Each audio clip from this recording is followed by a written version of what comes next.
A ver, tengo otra pregunta. ¿Puede ser una sola persona que se ocupe de todos esos roles? Hablemos desde que entramos al estudio, ¿ok? Hacer las tomas, colocar los micrófonos, hacer la mezcla, hacer el mastering. Dejemos aparte la composición, el arreglo, la dirección.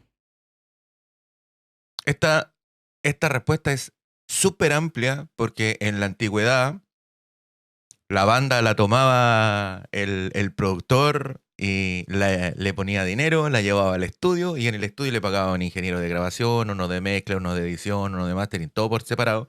Y después le pagaban a alguien que se encargara de los medios, de hacer publicidad, que hablara con la revista, que hablara con la Billboard para hacerle promoción, que vendieran los discos. En la actualidad, el músico es compositor, mezcla, graba, edita, masteriza, la hace de sello, fabrica los discos, fabrica el merchandising, se encarga de la publicidad en las redes sociales, vende de mano a mano el disco al fan, toma, aquí está el disco.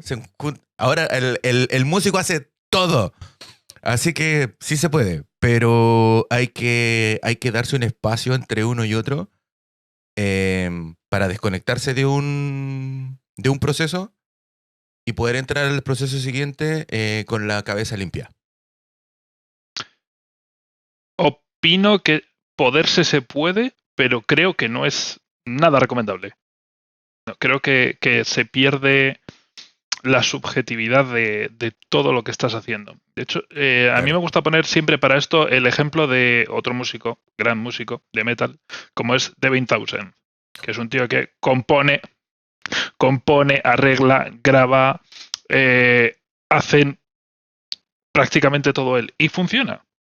Pero siempre tiene un oído ajeno que le va indicando de gente de su confianza, y él lo ha dicho.